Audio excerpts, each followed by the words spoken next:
Hi everyone, Brent Simon here. Just wanted to create a video just briefly for those of you that may have entered the lottery and are waiting to see if you're going to be selected. And you're going to go through life events over the next few months. And you might be wondering, for example, what will happen if you become a winner, you become selected in May during the DV lottery process, and you've met someone, you want to get married, or perhaps you've had a baby. Is there a way to add that new spouse or that new child to your case if you're a winner? And there is, absolutely. There are set ways to do this. It's very simple to do. It's not complicated. It's not risky. And as long as you're telling the truth about your relationship, particularly with the spouse, it's not a problem. Okay. So, so basically, what I would suggest is this: depending on which circumstance you're talking about, if you want to get more information about that, about how to process that, come to my blog. I'll show you my blog where you can come.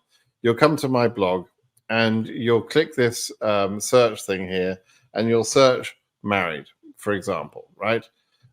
Getting married during the DV lottery process. I have an article there that explains how you can add, how can you can get married during the process, and then add your spouse to the process. And I list several scenarios, like depending on the timing, like the marriage was after registration, but before the results are announced. That's between now and May. You get married. What should you do? Or you get married after registration and after the results are announced. So now you've been selected as a winner, but you realize that you now can't leave your spouse. You want to get married and you want to both go. Is it safe to get married?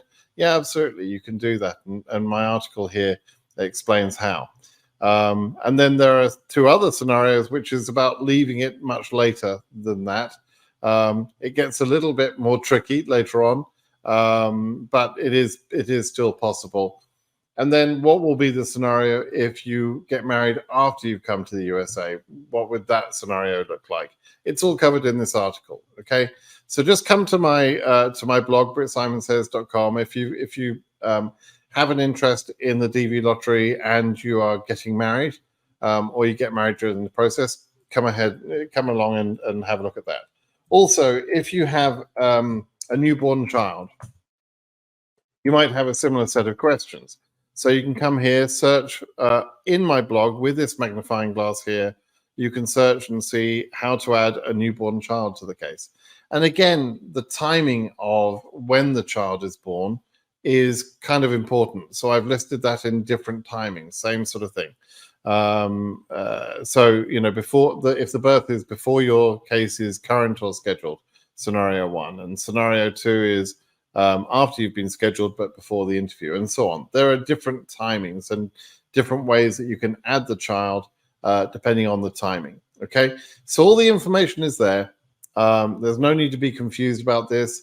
Don't listen to people that say you must not get married during the process because you will be denied.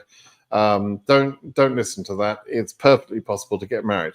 On the other hand, don't get married in a fraudulent marriage in order to get that other person a green card because you've been promised some money or something like that. Don't enter into any fraudulent marriages for the purpose of immigration fraud. That's a terrible idea. It can only end badly. Don't do that. But if the marriage is genuine, if the relationship is genuine, absolutely no problem at all in adding a spouse. And if you've had a child, absolutely, again, add the child to your case. No problem at all. Okay.